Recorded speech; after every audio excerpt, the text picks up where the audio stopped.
Muito boa noite para todas, todos e todes.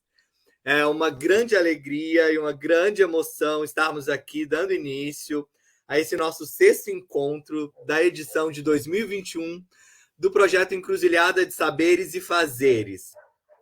Eu sou Flávio Campos, professor do curso de dança da Universidade Federal de Santa Maria, e estou aqui junto com figuras e pessoas e amigas maravilhosas que eu pude conhecer ao longo da minha trajetória e da minha formação. Então estão aqui conosco já Raquel Cubeu e também Eliane Rodrigues. Daqui a pouquinho chega a Miguela Moura, que estava se organizando ali. Ela estava com a gente, mas ela precisou se organizar ali com o telefone. Sejam muito bem-vindas, Eliane, Raquel, muito obrigado pelo aceite de estar aqui com a gente. Está chegando Miguela, já estamos ao vivo aqui. Miguela, bem-vinda mais uma vez. Vamos Boa dar noite. início aqui à nossa conversa. Vamos começando aqui, então. Nessa mesa de hoje, a gente veio organizando e pensando como que a gente conseguiria juntar também pessoas que caminham por esse Brasil continental, né, e que transitam por vários lugares, por várias comunidades, por vários povos desse nosso grande país, dessa nossa cultura plural, pluriversa e cheia de muitas histórias e de muitos saberes. Então, nesse sentido, eu fico muito feliz de poder dar início a essa mesa.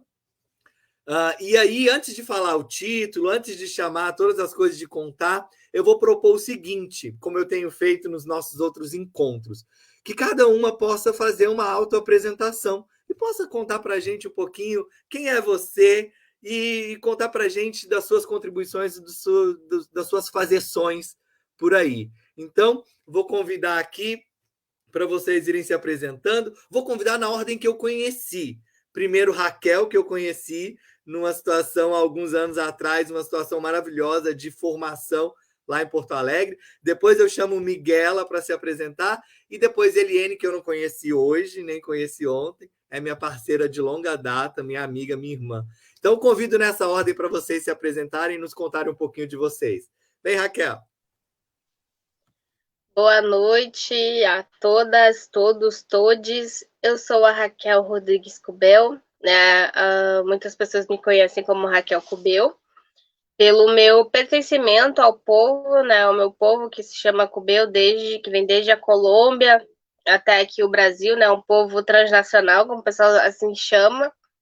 Mas eu vejo também como além fronteiras, né? Inclusive, eu sou uma pessoa assim, né? Que eu sou caminhante, né, por esse território grande que é o Brasil e sou, né, natural do Amazonas e atualmente morando em Porto Alegre. Eu sou professora, com muito orgulho, né, da minha profissão também. Venho trabalhando na rede municipal de ensino de Porto Alegre, né, trabalhando com crianças nos anos iniciais.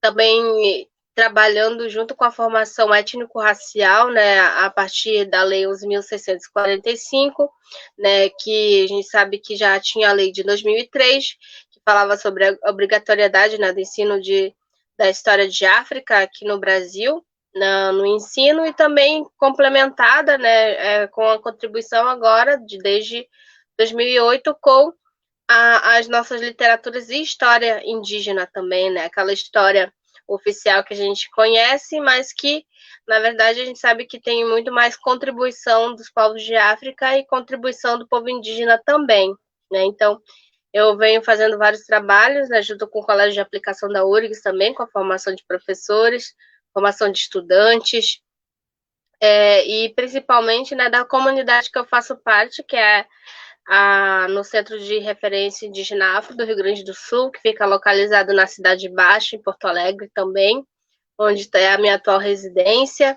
Também faço trabalho com o quilombo, quilombo urbano, né? Estou inclusive falando daqui, que é onde meu companheiro também vem realizando um trabalho muito, muito bonito também na periferia de Porto Alegre, onde a liderança é uma mulher trans também, a Morgana Alves, né? Então, uma saudação assim bem, bem grande, né? Todo mundo que vem fazendo esse trabalho, né? Desde as nossas comunidades na periferia, eu, inclusive onde indígenas estão também. Eu sou uma indígena que vem da periferia, então a minha história, né? Quando eu me apresento, é importante dizer isso também, que eu sou uma indígena do contexto urbano, né? Isso não me faz menos indígena, mas mostra também como que a ancestralidade ela está atravessada por várias realidades, né? Então, é isso. Depois eu posso falar mais um pouco, senão eu vou ficar aqui falando. Então, uma boa noite mais uma vez a todos, todas.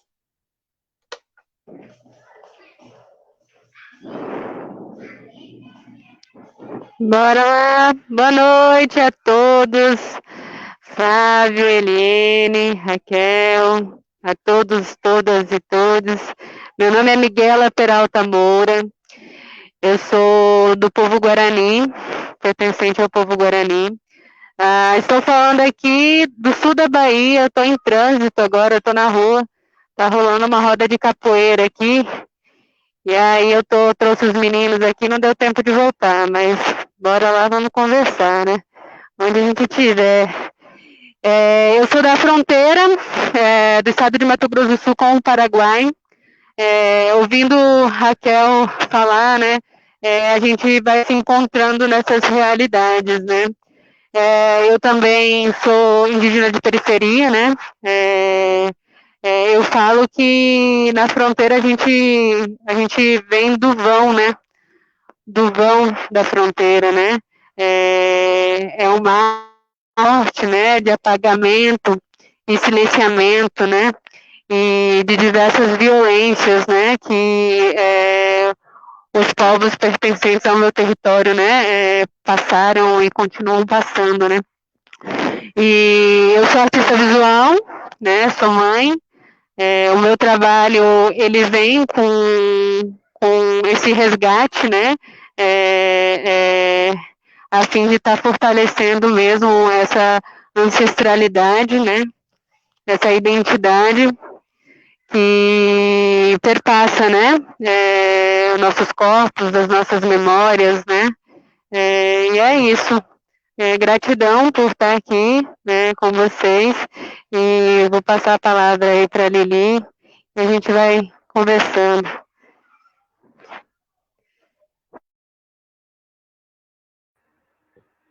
Boa noite a todas, todos e todos.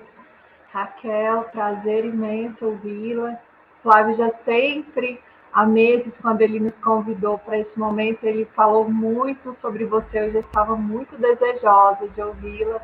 Miguelita do coração, que honra sempre reencontrá-la aqui. Flávio, sempre gratidão, meu irmão, por essa oportunidade de estar aqui com duas mulheres tão gigantes, né? As raízes indígenas sempre me tocam o coração e é uma honra estar aqui perto de vocês, né? Eu sou uma menina da roça, uma mineirinha da roça, o Flávio sabe disso. Venho de Patos de Minas, né? Sou Eliene Rodrigues de Oliveira, conheço o Flávio desde 2003.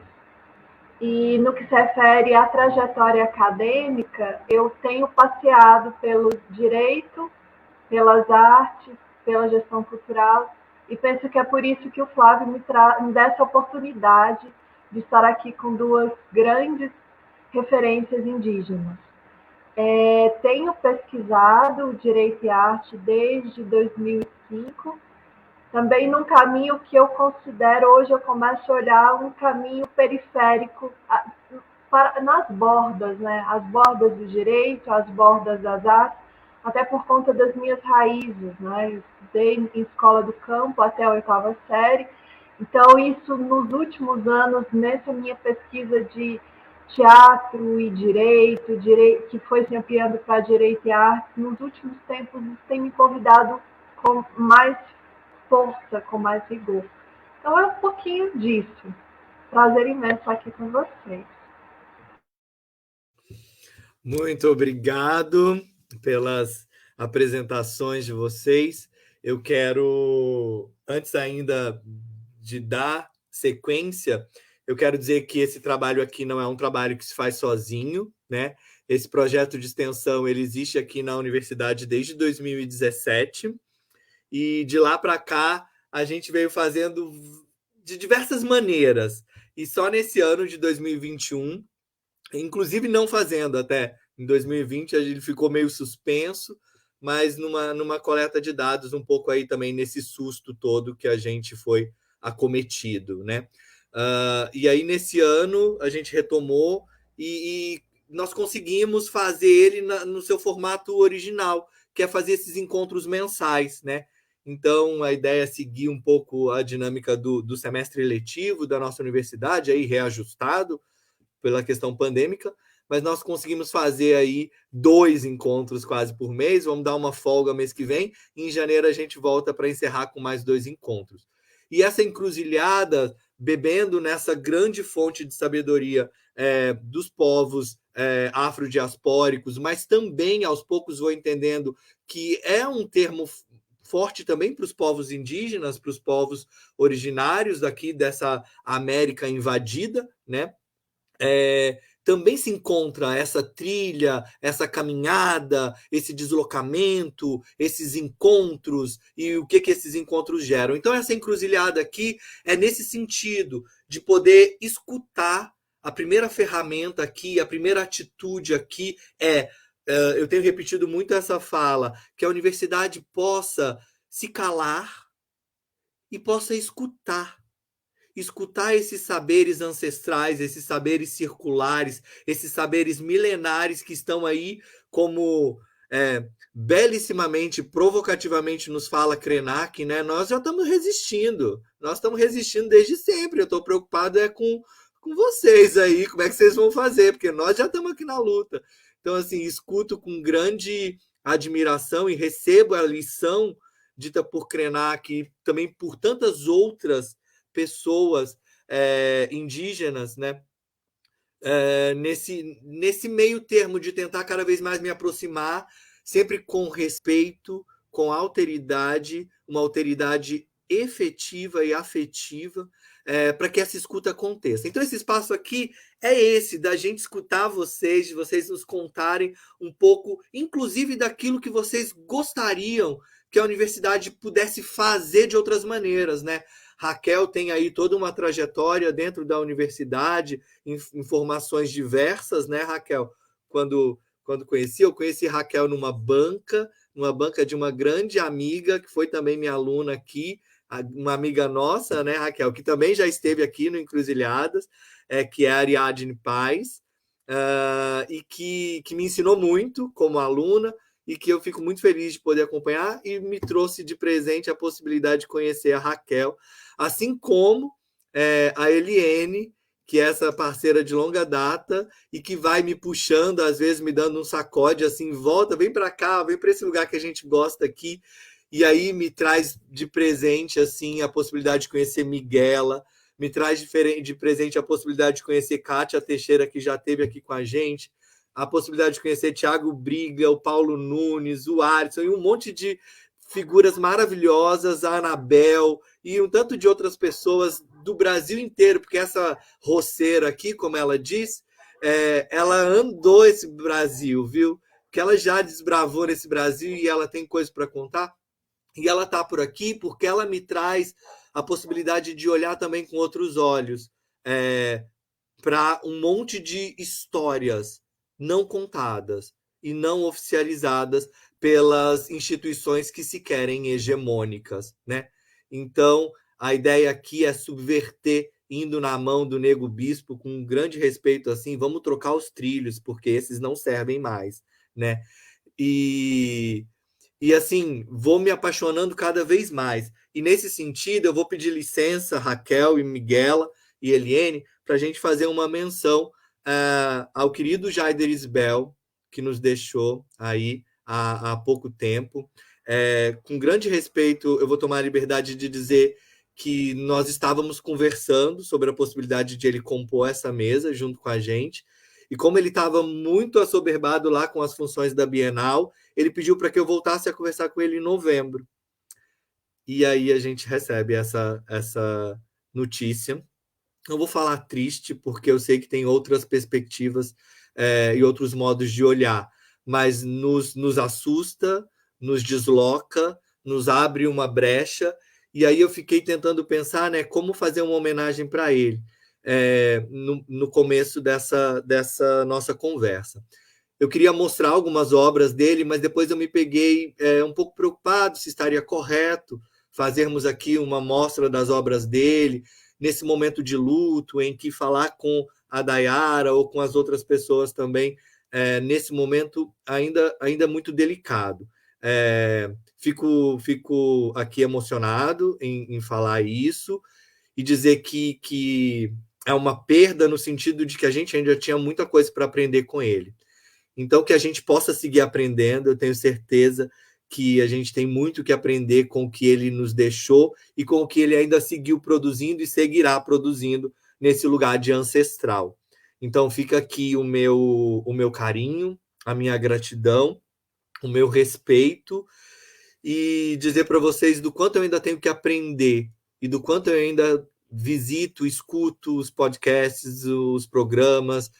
Outro dia eu chamei minha filha para ouvir junto comigo um programa da Dayara lá na Iandê, e a gente foi para a escola às 7 horas da manhã escutando um pouco, e foi muito bonito e muito importante.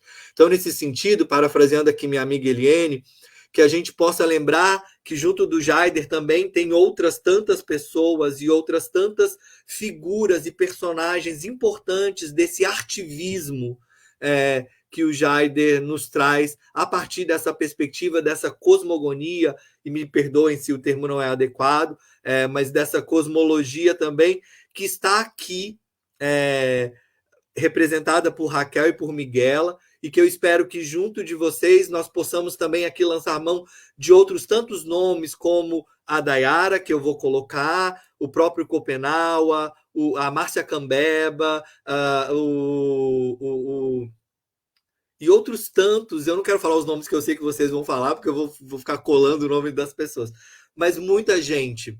Eu me lembrei, Miguela, que em algum momento eu assisti uma fala de uma professora lá da Grande Dourados, e ela traz toda uma história de um movimento lá, assim, na comunidade Guarani, se eu não me engano, Caiová também, me perdoem o erro da pronúncia, mas para falar, então, que nesse movimento que o Jaider aqui, nas minhas palavras, tentando homenageá-lo, também nos traz como que a universidade, e aqui falando desse meu lugar, se abra, mas se abra de verdade, com respeito e com alteridade para receber e para aprender com toda essa grande produção e com todo esse modo de nos narrar a existência e a continuidade dela no ontem, no hoje e no para sempre.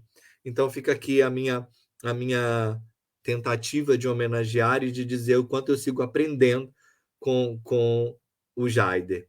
E na figura da Dayara também, que eu convido que as pessoas também possam visitar e buscar e conhecer o trabalho dela. Eu convido vocês, se quiserem falar, se quiserem fazer aí, proferir algumas palavras nesse sentido, contar alguma coisa, fiquem à vontade. Eu gostaria de dedicar esses primeiros minutos aqui a essa singela homenagem, assim.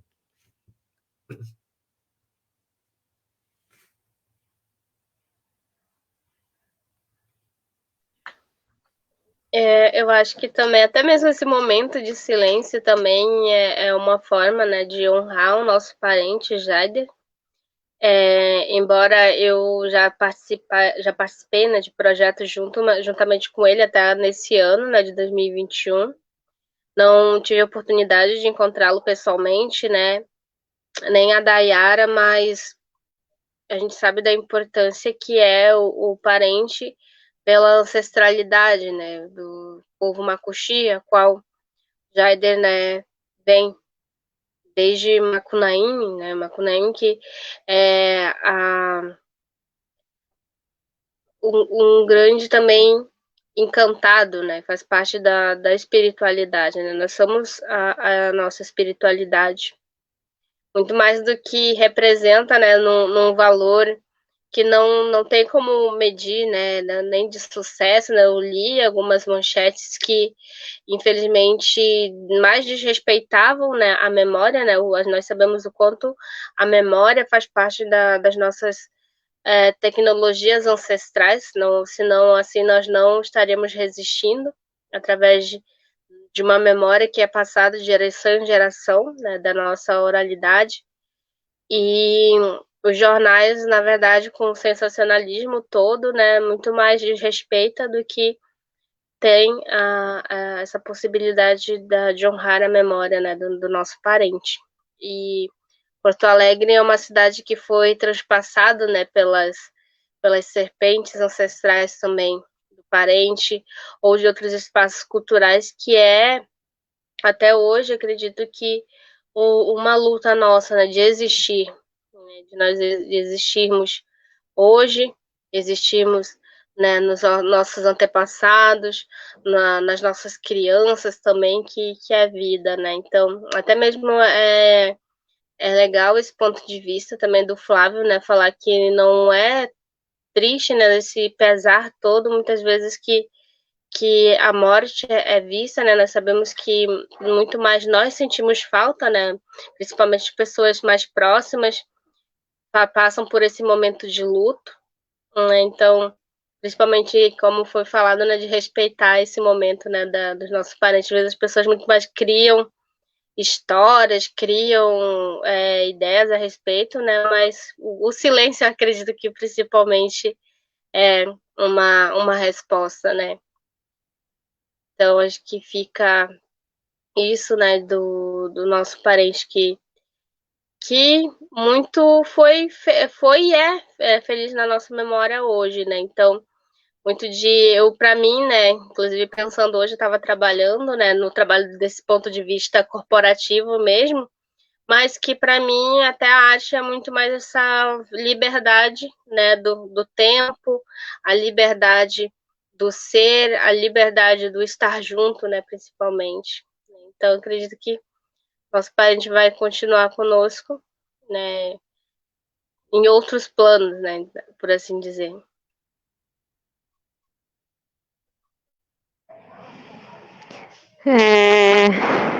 Primeiro, quero pedir que toda a nossa rede ancestral, né, ilumine, né, a dor de Dayara e de todos os parentes, né, próximos e amigos e admiradores de Jaider, né. Eu penso sempre que a morte, para mim, né, é como um parto, né, é o antes e o depois, né. Eu penso que o mundo jamais vai ser como era, né, antes, sem Jaider, né. É, um depois, né, possível, né. Jaider, ele tem uma função, uma missão, digo assim, né, muito bonita e iluminada, né. Eu falo muito que para mim, né, e para minha geração, né, Jaider, Dayara, Denilson, Naine, todos esses parentes que estão aí nesse caminhar há mais tempo, né, é como se fossem grandes anciões, né, são sábios para a gente, né, ouvindo assim, é, Raquel falando, né, sobre como que a nossa memória ela é importante, né? O quanto que a nossa cultura ela continua através da memória, né? E tem uma coisa muito bonita assim do que aprendi com o Jaider, porque eu falo nesse sentido mesmo de aprendiz, né? Eu não conheci, né, pessoalmente, acompanhei o trabalho e acompanho, né? Mas eu falo desse lugar de aprendiz mesmo, né? É uma coisa muito bonita que aprendi com o Jaider é a questão do sonhar, né? Do sonhar possível, né? E uma das coisas mais bonitas, assim, que vem dele, né? É disso, né? De que se você não tem memória, né? Então sonhe, né? Sonhe, porque o sonhar é a nossa ferramenta, né? É uma ferramenta de tecnologia, como o Raquel diz, né? Disse aí, né? Então sonhe, né? Então eu penso muito nisso, né? O quanto que Jade vai continuar vivo na nossa memória se a gente continuar sonhando com esse mundo possível, né? Que já se iniciou, né? Penso muito nesse sentido. Jaider será eterno, né? Já é, e muita honra e respeito por todo o seu trabalho, né? Sempre comento com os parentes lá, GK, né? Guarani Kaiowá, né? Quando a gente se encontra assim, né? Eu falo que a gente tem que honrar muito, né? Quem já abriu, né? Esses caminhos, né? Porque esses caminhos foram abertos à machadada, né? Foram vários processos, né? Então a gente tem que respeitar muito, né? Então penso dessa forma.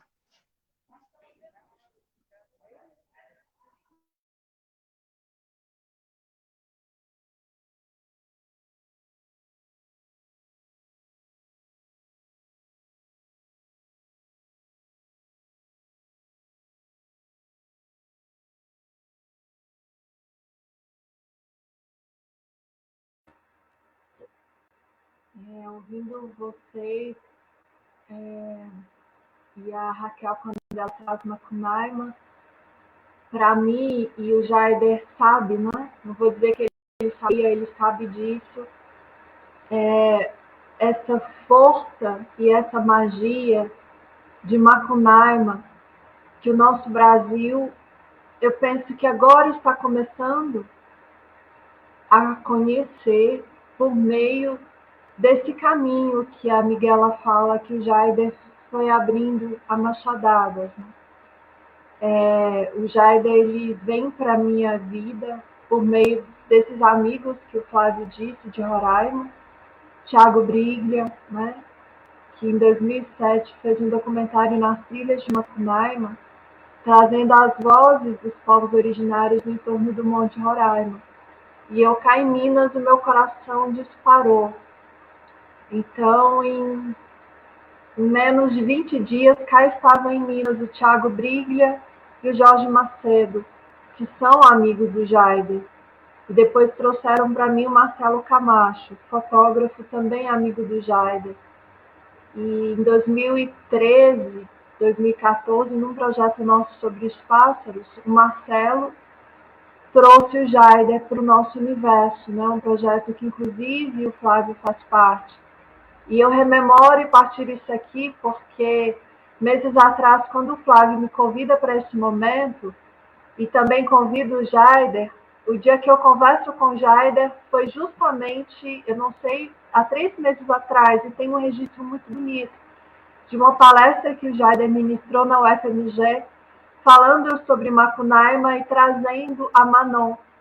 Então eu enviei um áudio para o Jaider e falei, Jaider, quero te agradecer tanto, porque eu vim acompanhando as suas lives no processo da Manon, desde a lida dele com barro, desde a Manon no fogo, e esse ano, né, ele leva essa exposição e que nos é transmitida por meio da UFMG, em uma palestra brilhante que o Jaider traz Macunaíma.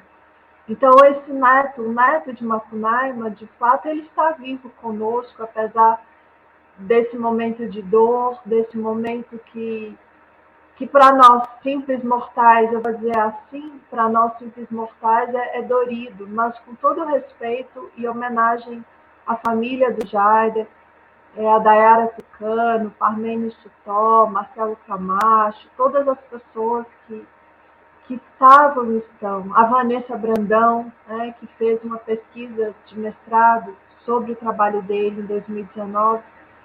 Então, eu penso que, e tudo isso que você disse, Flávia, é muito importante, sim, escutando esse silêncio que a Raquel traz, né, enquanto também ensinamento, mas que como é que essa voz do Jader ela vai continuar nesses áreas, né? E que as academias, esse momento relâmpago, porque a existência dele, em termos de um calendário, ela é relâmpago, mas ela, se a gente, eu penso que é um convite muito profundo, né? O que até então nós estudamos de Macunaíma por Mário de Andrade. E eu peço licença com todo respeito a este momento, mas já que está fazendo aniversário de que esse livro do Jair chegou nas minhas mãos. Se não me engano, foi 19 de novembro ou 20 de novembro de 2019. Isso aqui é uma peça teatral que sempre que eu posso, não é agora, eu tenho partilhado e com muita honra de estar em minhas mãos. Aqui estão as ilustrações do Jair, aqui estão várias vozes dos povos indígenas, conversando com Mário de Andrade sobre o Macunaíma. Então, é um trabalho de vanguarda, principalmente na área do direito e arte. O Jair sabe sobre disso, que eu sempre falava, sempre que podia. Então, dentre tantos legados, fica para nós também essa convocação, né? de, nesse silêncio, bebermos dessa fonte com muito respeito, mas escutando essa mensagem, essa convocação que o Jader deixa por meio da arte indígena contemporânea.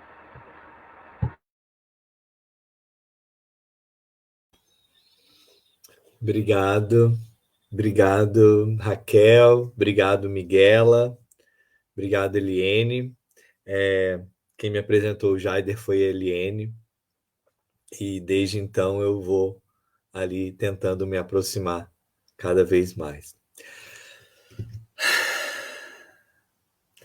Nós nos reunimos, né, aqui hoje para essa conversa e entre idas e vindas nós decidimos dar o seguinte nome para esse encontro: Artivismo, Direito e Arte. Saberes e fazeres dos povos indígenas hoje e sempre.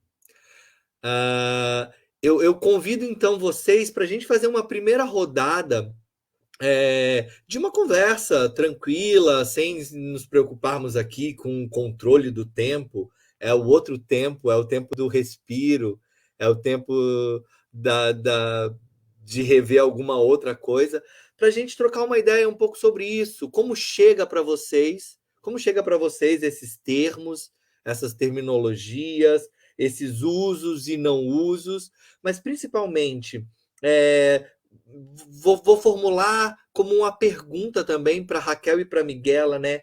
Nesses saberes e fazeres dos povos indígenas, hoje e sempre, num lugar assim, aqui, do lugar da universidade e do que eu falei um pouco antes também, né? Como que a gente pode se aproximar e como que a gente deve se aproximar, porque é urgente que a gente faça isso, se ainda não começamos, né? Então, no sentido do como a gente pode fazer e de que modo isso segue, acima de tudo, respeitando aquilo que fundamenta, aquilo que é a raiz e aquilo que segue vivo para vocês.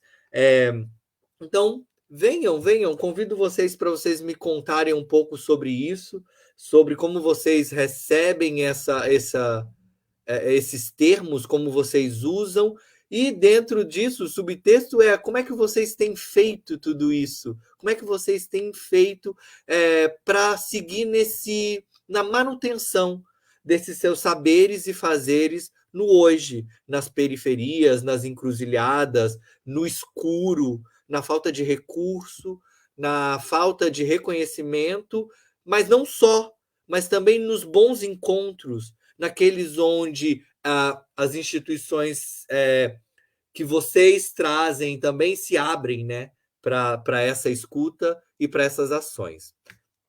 Tá aberto o rolê, tá com vocês. convido vocês para falarem, nos trazerem aí, quem quiser começar também, não necessariamente precisa seguir a ordem da apresentação, ou pode seguir também, como vocês quiserem, no tempo de vocês.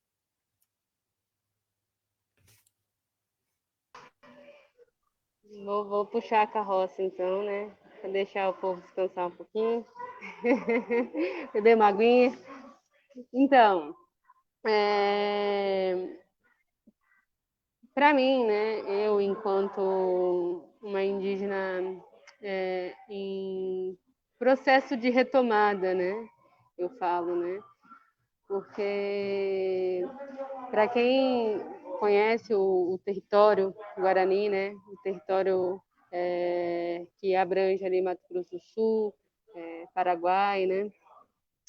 Que é de onde eu venho, né? Eu falo que eu sou nascida no ventre, né? Desse trânsito, né? De culturas, né? Essa linha que ela é imaginária, né? A fronteira do estado de Mato Grosso do Sul. Obrigada, Vitor.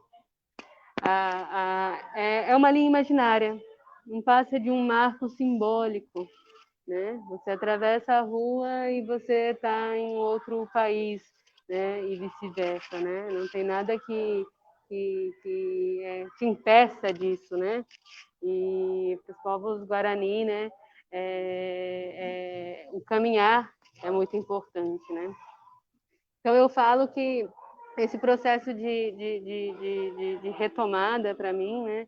Ele começa quando se inicia o Oguatá, né? E esse Oguatá é o caminhar, né? O caminhar sagrado, né? E ele se inicia com o processo do caminhar de minha mãe, né? Que sai do interior, de onde atualmente, né? Declarado oficialmente como Paraguai, né? No interior de Paraguai, e vai caminhando até chegar na fronteira e encontrar meu pai, que também tem os pés, eu falo que são gerações e gerações de um pé fincado na mesma terra, né?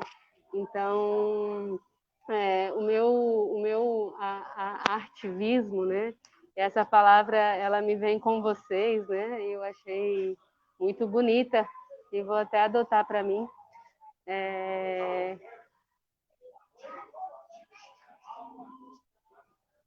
Tá, 3 minutinhos. 3 minutos só para finalizar a fala aqui. Só um pouquinho que a gente vai. Eu vou finalizar aqui e aí eu vou entrar em trânsito de novo, vou chegar em casa e volto, tá?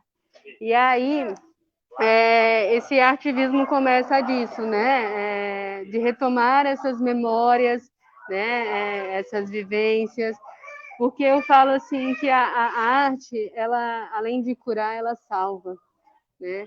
Porque para a gente que vem dessa margem, desse vão, né, da fronteira, né, a gente entende muito bem o quanto que esse peso, né, dessa faixa, ela vem como um apagamento e um silenciamento, né?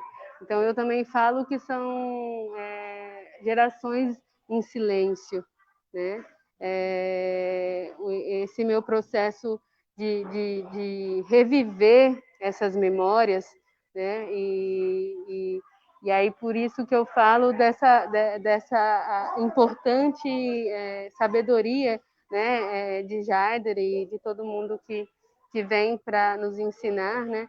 Essas memórias que elas são sonhadas, né? Porque quando nós, enquanto indígena, eu enquanto mulher guarani, a gente utiliza das nossas ferramentas ancestrais, isso é o sonhar, né? É o nosso rezo, é o nosso embaracá, né? Isso por si só já é, né? Um artivismo, né? É um saber, né? Do fazer o agora, né? De reviver e continuar, né? O que somos. É isso, eu vou passar a palavra e daqui 10 minutos eu volto. Prometo. Tá bem. Obrigado, Miguela. Te aguardamos. Eu super entendo a Parenta, né? Hoje eu tô assim, indo de um lugar para outro. Aqui em Porto Alegre eu fui, né, para a escola hoje, né? Sou professora, para a Zona Leste, aqui na Lomba do Pinheiro. Voltei, fui para ainda ali pela Zona Leste, ainda da Zona Leste eu fui para quase centro.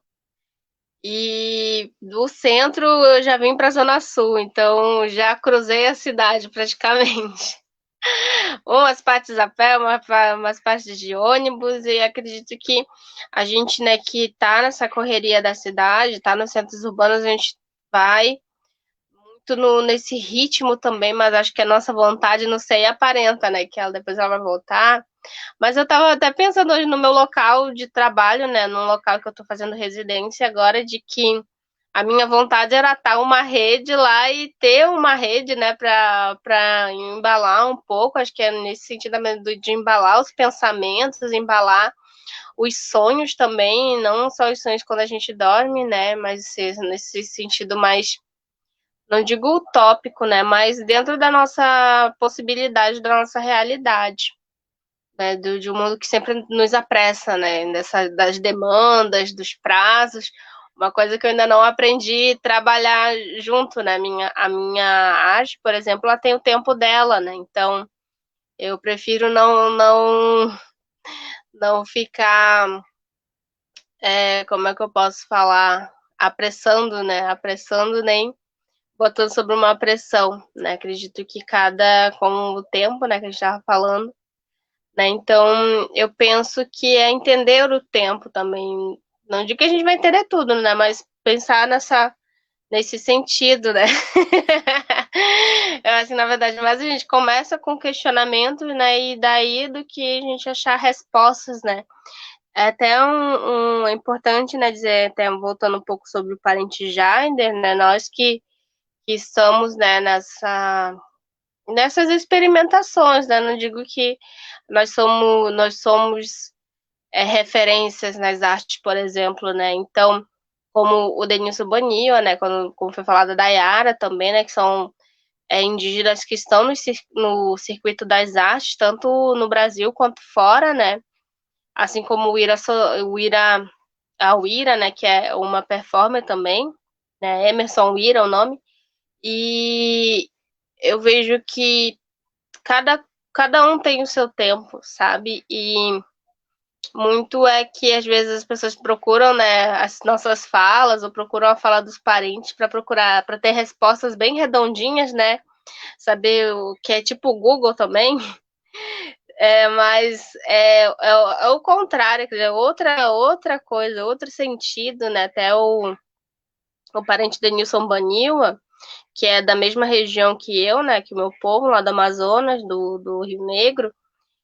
E ele mesmo escreveu uma carta também falando sobre isso, né? Falando que até a questão dos contatos é uma demanda muito grande, né? E às vezes a gente não dá conta, né? Também nisso. E eu vejo que esse acesso às artes, acho que é muito mais que o que a gente tem, é a ancestralidade, são expressões que nós já tínhamos, né? Que os nossos parentes já tinham e que até nós que somos na cidade, essa dinâmica da vida contemporânea, da pressa, dos transportes, dos locais, acabam tentando que suprimir, né, as nossas memórias, né? Então, tanto que temos parentes que hoje em dia não sabem nem a sua etnia, né? Não sabem ao qual povo pertencem, ou têm que retornar, né, fazer o caminho de volta à sua ancestralidade. Eu vejo que a arte também ela é essa expressão também que nos ajuda a sair do nosso coma colonial, né? Existe essa expressão também no meio da nossa arte. O parente, o Gustavo Caboclo, né, que até mora na região ali de Curitiba, na cidade de Curitiba, ele fala do coma colonial, sabe? Então que nós estamos tão sobrecarregados também dessa outra dinâmica que acontece isso, né? As nossas memórias vão ficando soterradas, né? Na cidade a gente tem todo o concreto que cobre, né, a terra, né? A terra que nós temos como elemento, né, da natureza sagrado também, assim como as águas, principalmente os rios, né, que fazem parte das nossas cosmologias. E eu vejo que é primeiro, até o caminho que eu faço hoje nas artes, nessa trajetória, eu vejo que hoje eu consigo perceber que não existe, né, nesse caminho um lugar onde eu perceba o início, um meio ou talvez um final, né, para ela, né, para ela mesma, né? Acho que é um ciclo em que eu me encontro, em que eu penso sobre a minha ancestralidade, sobre os meus ancestrais, sobre aquilo que eu sei, aquilo que eu desconstruo e ressignifico também como memória, né? Uma expressão, algo muito forte que eu tenho, principalmente esse contato com a pintura, com o ritual, né? Então, eu vejo que até muitas vezes nas formas estereotipadas que nós sabemos que existe, né? Eu também fui nos caminhos do teatro, da dança, e que é muito comum, né? Eu quero fazer uma dança indígena, um ritual indígena, pega numa enciclopédia, que antigamente pesquisava na enciclopédia, né, nos livros. Agora a gente tem o Google e vai lá, é muito fácil a gente reproduzir, né, esse tipo de coisa, mas sem contextualizar, sem nos aproximar, né, dessa realidade de determinada mitologia, né, ou então alguém que na escola tem muito isso também. Vamos contar a lenda da Yara, a lenda de alguma coisa que remeta a algo que seja indígena e pronto, acabou. Abriu principalmente, né? Então, falta, né? Acho que a gente tem muito mais ausências, né, do que presenças e existências, né, indígenas nisso, né? Por isso que é importante quando a gente fala do artivismo, né? Porque a gente faz a arte. O Jaider é uma pessoa muito importante nesse sentido, né, de que reforçava isso da arte enquanto ativismo, né, que no momento que a gente está fazendo arte, a gente está lutando por tantos outros aspectos que falam da existência, resistência, retomadas, né, ele falava muito disso também, né, e outras questões que a gente sabe enquanto políticas, enquanto também de genocídios, de etnocídios.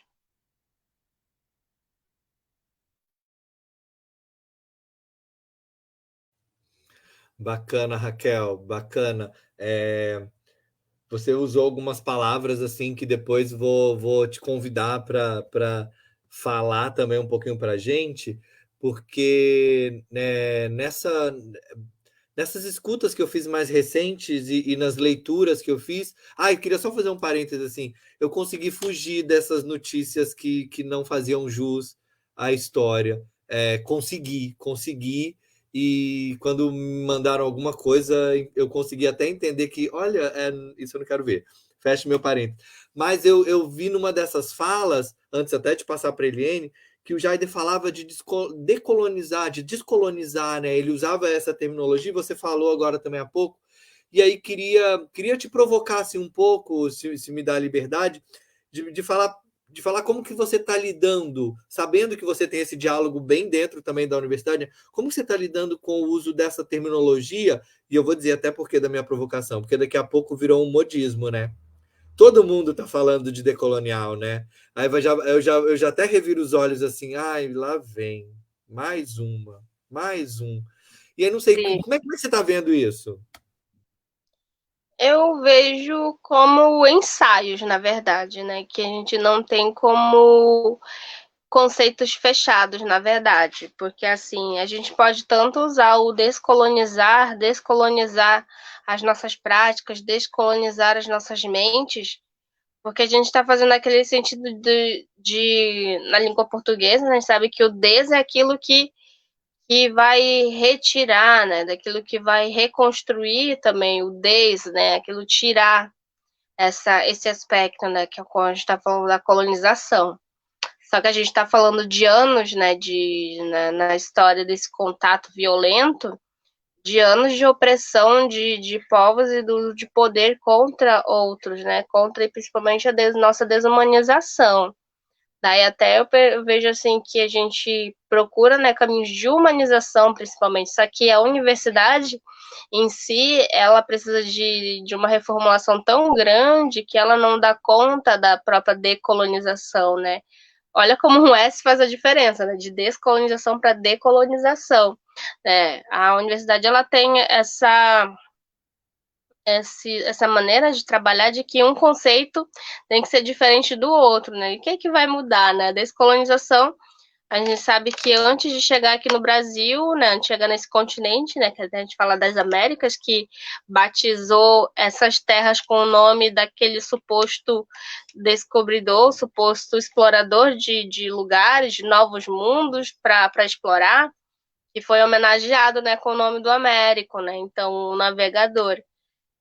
E só que antes aqui já tinham vários povos, né, habitando. Se hoje a gente tem 300 povos, a gente tinha muito mais antes, né? Então milhões, né? Milhões foram dizimados. E daí até a gente usa, né? Vem usando até um nome que é indígena para se referir a essas terras que hoje são as Américas, sabe? A Biayala, na verdade, a gente usa, né? Então, o movimento de descolonização ele começou até mesmo nessa época em que outros lugares estavam sendo invadidos, né? A gente tem um movimento muito grande desde a Índia, né? Que a Índia foi colonizada também, né? E tanto que a gente tem, infelizmente, erros coloniais que até quando falam de nós, indígenas, pessoas originárias, né? Pessoas que pertencem a esse território, isso que significa indígena, nos chamam de Índia ou de índio, né? Que já tem outra coisa nada a ver, que é lá o outro país, sabe? Que já tinham começado um movimento de descolonização. Né? Então, aqui, por Abiyala, ou como as pessoas até acreditam que é um erro também, é falar, os povos ameríndios. Eu não sou do Américo.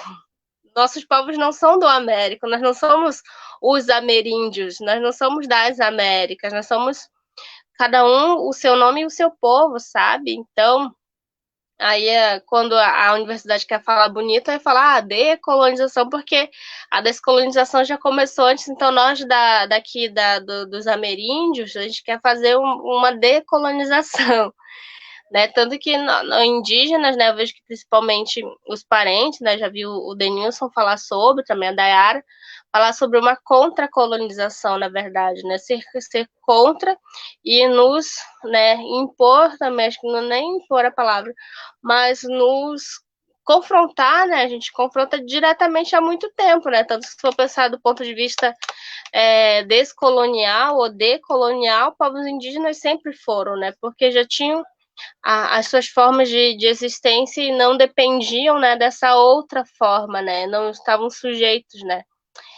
Só que a gente sabe que existe toda uma problemática, né, em relação ao poder que essa colonização colocou não só a nós, né, mas outros povos também, sabe. Então até quando a decolonização tenta dar conta de tudo isso, aí já coloca junto nós, coloca de decolonial povos negros também, né? Então é complicado, né? Vejo que a própria decolonização não dá conta, né? Fica muitas vezes ou superficial ou mira na decolonização e cai na romantização, né?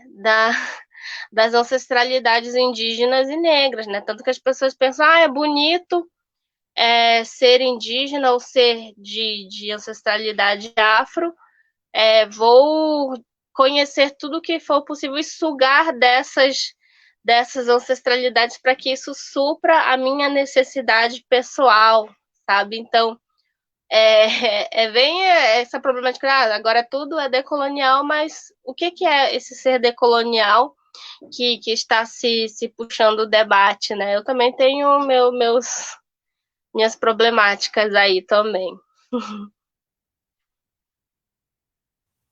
Bem bacana, Raquel, obrigado. Já tive já tive um curso de especialização aqui só com a sua resposta. Obrigado, eu acho muito importante poder ter essa escuta e essa generosidade. Liene, vem compartilhar aqui as tuas impressões aí também, do que você já escutou aqui, do que você vem escutando aí também nas suas andanças. Queria saber se você quer falar alguma coisa especificamente dessas duas escutas que nós já tivemos aqui, porque depois eu também quero te provocar numa outra pergunta. Não, me fez pensar e agradecer a você, né, por partilhar porque essa conversa aqui poderia acontecer no privado, digamos assim, no nosso lado de conhecer pessoas, mas a partir do momento que você abre ao público e num lugar que é tão importante, que é a academia, isso toma outra proporção. E aí, como o Jaider tem sido aqui evocado, né, e honrado pelos ensinamentos que deixou, ele tinha esse olhar para a academia. Mas na trajetória dele também, ele teve os obstáculos e os desafios para estar na academia, né? Então, foi muito para mim, é muito especial ouvir Raquel, Miguel, me fez pensar, me veio a Sandra Benítez, não necessariamente nesse termo, certamente a Raquel poderá dizer com propriedade, mas a gente pensar que a Sandra Benítez é a primeira mulher indígena no Brasil a ocupar o cargo de curadora, de curadoria no MASP. Isso é recente. Então, como que tem sido, Flávio, com você eu tenho essa liberdade, né, com nossa amizade, quando você diz lá atrás que eu puxo o seu braço, não, você que sempre ficou puxando o meu braço e me incentivando para estar nessa área cultural. E nesse meu lugar de pesquisa de Direito e Arte, eu tenho observado e muito agradecida por essas vivências, né, por essas oportunidades de troca, de escuta com referências indígenas, que eu sempre olho, no que se refere a essa teoria do direito e arte, cadê a arte indígena contemporânea? Eu sempre tenho falado com os pares mesmo. Nessa teoria tão importante de direito e arte, estamos falando de livros sobre os livros, e os livros vivos, e que escutas academias têm dado e os espaços têm dado para mestras indígenas, para mestras pretas, mestres indígenas, mestres, né, do povo preto. E quando eu falo Sandra Benítez, que eu volto lá atrás na Universidade Federal de Berlândia, eu tive a oportunidade de ter sido aluna dela num minicurso chamado Vamos Aprender Guarani, em julho de 2018. E eu trago isso tão no meu coração. E aí, quando a Raquel diz essa questão do tempo da criação, do tempo da arte, eu lembro da Sandra Benítez nos dizer que algumas coisas ela nem falaria para nós, porque nós deturpamos, né? Os Juruá, nós deturpamos. E a gente, eu tenho falado depois disso, Flávio, que a gente é adestrado, né? Numa euforia, numa sede de estar reproduzindo o que a gente lê. E um pouquinho dos últimos anos, lá na Universidade Federal de Berlândia, eu tive a oportunidade, né, de assistir a Márcia Cambeba, que leva para a gente, enquanto palestrante, e é das coisas mais vivas e lindas, né?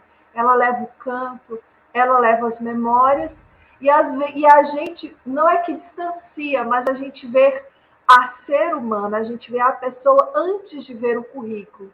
E que nas academias, eu venho dessa geração, e você também, nos adestram muitas vezes a dizer, eu sou mestra e doutora. Não, eu sou Eliane, estudei, né? Eu tenho a titulação de mestrado, eu tenho a titulação de especialista.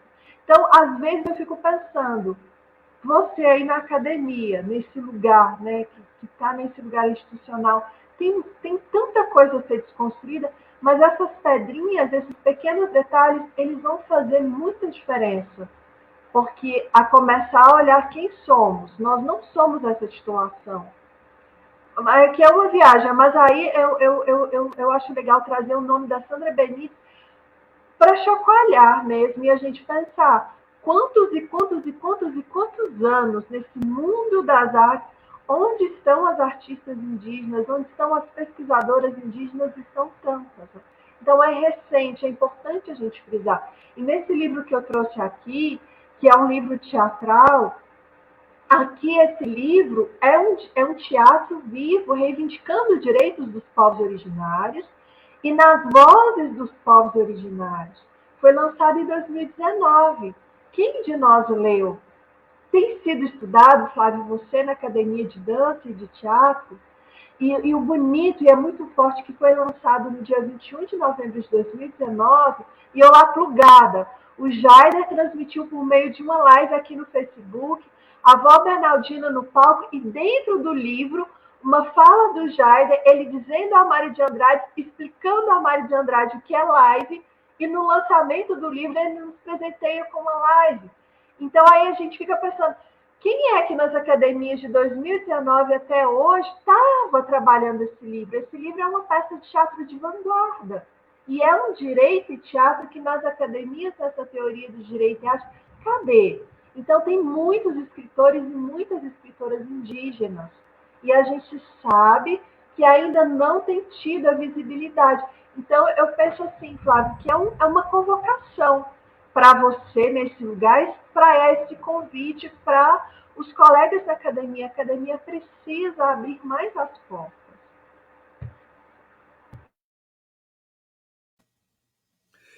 E mais até, Eliane, se me permite, que a gente reveja esse lugar de uma academia que se fecha. É nosso, é de todo mundo. É para a gente usar em todos os âmbitos, em todos os sentidos. Então, de minha parte, aqui onde eu estou e onde eu posso atuar de maneira mais efetiva, a porta está aberta. Ou melhor, a porta está escancarada e eu tenho tentado cada vez mais falar isso. Venham, venham, venham, porque senão não faz sentido. Senão é tudo balela dizer, tudo, né, chamar vocês, chamar todas as pessoas que vieram até agora, usar esse nome, usar esse termo e falar. É desse lugar. Então, assim, no lugar da convocação, assumindo e aceitando, mas também dizendo: olha, tô aqui, vamos fazer, pode vir, né? Pode vir, e cada vez mais. E aí tem uma coisa que é belíssima que Raquel, que Miguela e que Liane também fazem, né? Que é isso, né? Vocês aqui também já me mostram uma rede de mais um tanto de outras pessoas, sabe? De mais um tanto de, nossa, olha, daqui a pouco dá para fazer pelo menos mais anos de conversas, né, de encontros, pensando nas possibilidades que vocês me trazem de presente. Então, assim, dando mais uma volta aqui, e só para pegar uma coisa que a Eliane me traz também quando ela fala do direito e arte, né, dessa relação assim, de como tem sido essa relação para isso que não está, como você disse lá na tua apresentação, né, Eliane, de estar na borda, de estar na margem, de estar nesse lugar que está em movimento, né? Como que está essa relação de abertura e de escuta para essas questões que já foram aqui levantadas tanto por Raquel quanto por Miguela e que você também conhece? Como é que está nesse sentido e nesse diálogo, Liane? Só para eu dar uma volta aqui, ó, e depois puxar uma outra coisa aqui. Nesse campo do direito e arte, eu sempre gosto, quando eu posso, de contextualizar, mesmo para quem já me ouviu, peço licença que fica repetido, a gente adota uma teoria dos Estados Unidos na década de 60. Né? O que é esse direito e arte? Ele é um estudo teórico, jurídico, contemporâneo, no sentido de que como é que as artes contribuem para os juízes, no caso, em decisões de casos difíceis. Nasce com um movimento chamado Direito e Literatura nos Estados Unidos. No Brasil, na entrada deste século, então, portanto, no início de 2000, 2001, 2003, 2005, começam a ter iniciativas, espaços dentro das universidades, das escolas jurídicas, a partir dessa matriz teórica que é o direito e literatura. Né? Então, livros que tratam temáticas jurídicas, tem uma pesquisadora que é do Nordeste, a Brisa Paim, hoje ela está professora em Portugal, que ela pesquisou como é que as decisões, as sentenças jurídicas, qual o caráter de literatura essas sentenças têm. Então, enfim, tem uma matriz, né, lá de 1960 chamada Direito e Literatura, e aí isso no Brasil é adotado, nós temos como direito e arte. Nos últimos anos, e aí um exemplo, Em 2005, na UFMG, na Federal de Minas Gerais, a Mônica Sete Lopes, que é uma juíza de direito, né, ela, com sua sensibilidade para a música, ela passa a levar a música não só no trabalho de professora, mas ela era juíza do trabalho, ela percebendo o distanciamento, né, da comunidade com esse linguajar jurídico, ela passa a trabalhar por meio da música para aproximação com o público, e ela cria uma rádio na justiça. Então, no Brasil, nessa teoria, direito e arte, enquanto pioneirismo, que tá organizado enquanto conhecimento, nós temos a Mônica Sete Lopes. E daí várias iniciativas no Brasil e várias escolas jurídicas. Né?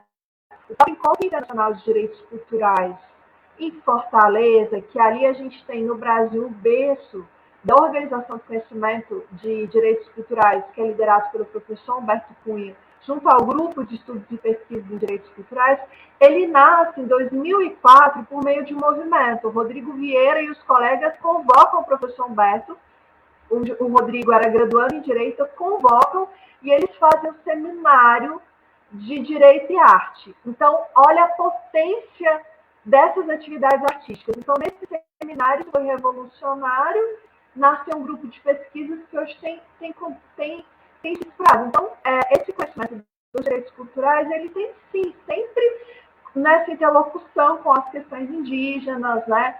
Mas eu sempre olho e eu sinto falta, cadê com mais representatividade as vozes indígenas, né? E eu falo isso porque eles sabem dessa minha angústia, né? Então, nesse caminho de direito e arte, isso tem sido embrionário, mas nesse movimento embrionário, eu sempre tenho observado, ainda falta essa representatividade. Aí eu cito um exemplo, muito particular, mas que ano passado, conversando com o Abelardo Medeiros, aqui de Patos de Minas, ele é meu colega desde a época da faculdade, e aí conversando, vamos criar uma comissão de Direito e Arte para o OAB de Patos. E ele, poxa, bacana essa ideia.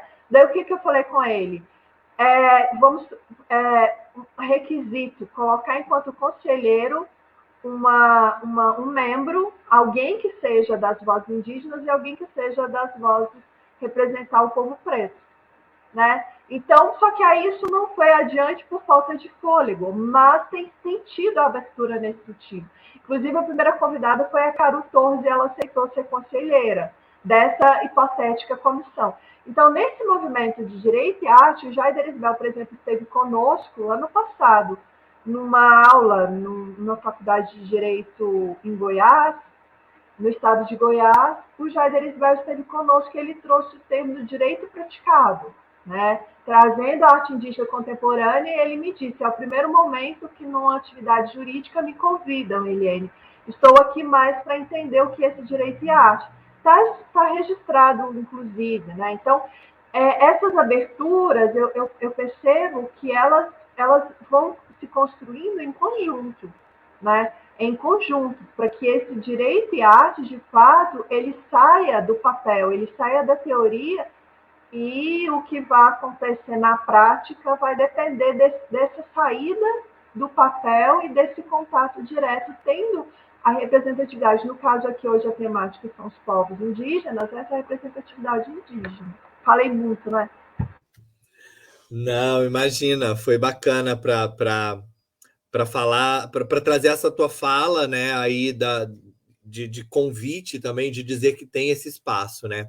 Bacana. Então, agora assim, ó, numa volta aqui, ó, eu vou fazer uma mistureba um pouco, mas porque ainda queria ouvir a Miguela falar um pouco mais. Miguela, você queria falar mais alguma coisa ali naquela primeira fala que você acabou precisando sair? Você quer voltar lá em alguma coisa ou vamos aqui no fluxo? Deixa o rio correr. Então tá, eu que não vou segurar mesmo. Mas, mas olha só, aprendi com o Manuel de Barros, não segura o rio, não, que isso. Mas olha só, o que eu estava pensando em pedir vocês para contarem um pouco era da fazeção de vocês nesses encontros, né? Do que Miguela tem feito e de como ela tem feito todo o trabalho de artista visual e de divulgação, e da junção também desses fazeres todos com os discursos, com as conversas e com os encontros que você tem tido aí. E a mesma coisa, convido a Raquel também para nos contar um pouco mais desse lugar da artista também, que ela já nos contou ali.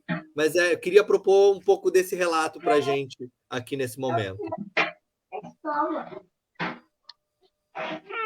Só um pouquinho, Flávio, deixa eu só catar o menino aqui, botar no colo, que ele quer subir no colo. Vem cá, peraí. Vem, menino. Não brincadeira, não. Quer subir na cadeira aqui. Esse aqui é Aparecido. Oi! Então, dá oi. Fala, eu sou o Ravi. Assim, só pegando o gancho do que Eliane estava falando, né, sobre esse direito, né? A gente tá construindo um texto juntos, né? E ela falando, né, me vem uma memória, né, de uma grande liderança Guarani Kaiowá, que é a Valdelice Veron, né? Valdelice Veron, ela tem uma presença muito forte, né? E me veio na memória assim, quando ela diz assim, faça o papel falar, né? Eu acho que o direito vem nesse sentido, né? De que a gente possa estar ocupando esses espaços e que faça esse papel falar a nossa realidade também, né? Pelo que a gente passa, né? Pelo que a gente passou. Porque as histórias, né? O direito sempre foi contado, né? Pelo Caraí, né? Pelo branco, né? Então, fazer o papel falar, né? E eu lembro perfeitamente a primeira vez que eu ouvi de Valdelice, né? Falando isso, né? Que foi muito marcante para mim, né? E ela fala isso entoando, sabe, com os olhos, né, marcados de uma dor, né? E essas dores, né, elas estão marcadas, né, na nossa memória, no nosso corpo, né? Então, se faz necessário, né, contar, né? Contar e deixar registrado, né? A nossa história, né? E contada por nós. Isso, isso. É goiaba ou goiaba? Que é isso? Ó, Que lindo! Que gostoso! parece que tá bem gostoso isso daí, hein? Esse é goiaba ou goiaba, Rabi? Acho engraçado, porque o outro fala que é goiaba e esse aqui fala que é goiaba. Mamãe, eu quero comer goiaba. Eu vou cortar. Eu vou te dar. Goiaba. Vai lá com seu irmão. Aí. Volta então. Aí. E é muito importante, né? Ser falado, né? Mas voltando, né? Ao que você perguntou, né? Eu estou no movimento aqui, colocando a água para movimentar, né? Eu falo que é Paraguai, né? Na tradução, Paraguai significa filhos do rio, né? Eu sou uma filha do rio, né? Que desagou aqui no mar agora. E aí, nesse percorrer, né? Nesse movimentar, né? Muitas belezas e muitas sabedorias, né? Nesse caminhar. E o meu trabalho, assim, esse ano completou um ano, assim, desde que... deixa eu cortar a goiaba. Desde que fiz minha primeira pintura, né? Que foi Maínoí, assim. E tem sido, assim, bem intuitivo e guiado mesmo. Eu falo, assim, que eu coloco os meus passos e o meu trabalho guiado e protegido dentro do nosso saber ancestral, né? E até aqui tem me guiado. Só um pouquinho, Ravi, vou cortar a goiaba. E olha o que é isso. É assim mesmo, gente. Olha o que é isso. Olha o que é isso. Nos últimos... Olha o que é isso. O que é isso? Eu não tô conseguindo ver o que é isso. O que é isso? Vamos, goiaba. Olha. Eu também quero. É um dragão. Olha o É um dragão! dragão. Como é que você chama? Dragão. Como é que é o nome? Dragão do osso. Olha o que é isso? O que é isso? Agora você vai comer a goiaba, né? Dá tchauzinho e vai lá comer a goiaba. Já. Ai, ai. Esses meninos, quando nasceram, a gente botou os pintinhos pra piar na boca, sabe? E aí fala que é uma beleza. Puxou da mãe. Isso é coisa Mas de Minas Gerais, hein? E essa coisa de botar pintinho na boca aí para as crianças falar é coisa de Minas Gerais, hein? aprendi foi lá mesmo. Fizeram foi essa falcatrua foi lá na terra das Gerais. Mas estava falando, né, do meu trabalho assim. Eu fico muito grata porque nesse um ano desse caminhar assim, muitas coisas, muitas aberturas, né, para poder fazer com que cada vez mais eu consiga me firmar, né, dentro do que a minha ancestralidade fala, né? Eu venho da periferia da cidade de Ponta Porã, né? Que é o lado brasileiro, né? Então cresci sempre desde os meus 4 anos, né? Que a gente atravessou a fronteira, né? Por motivos de estudo e saúde mesmo, né? Por, por acesso, né? A estudo e saúde do lado brasileiro, né? Eu falo que a nossa a minha trajetória ela foi marcada bastante por esse apagamento, né? Muitas coisas se perderam nesse caminho, né? Muitas coisas foram silenciadas, né? É, eu acho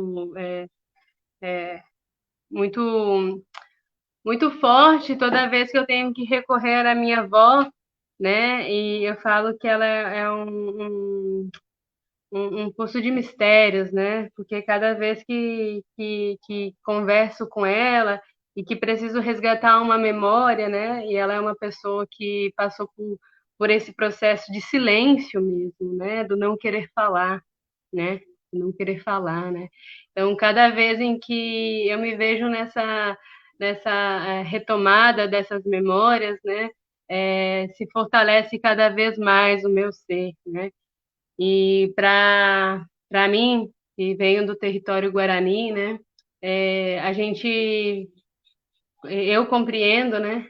E conversando também bastante com a Narandá, né? Com o Fábio, com a Angélica, né? Que são os meus parentes aí que estão fortalecendo bastante o trabalho, né? A gente encontra o coletivo mesmo, né?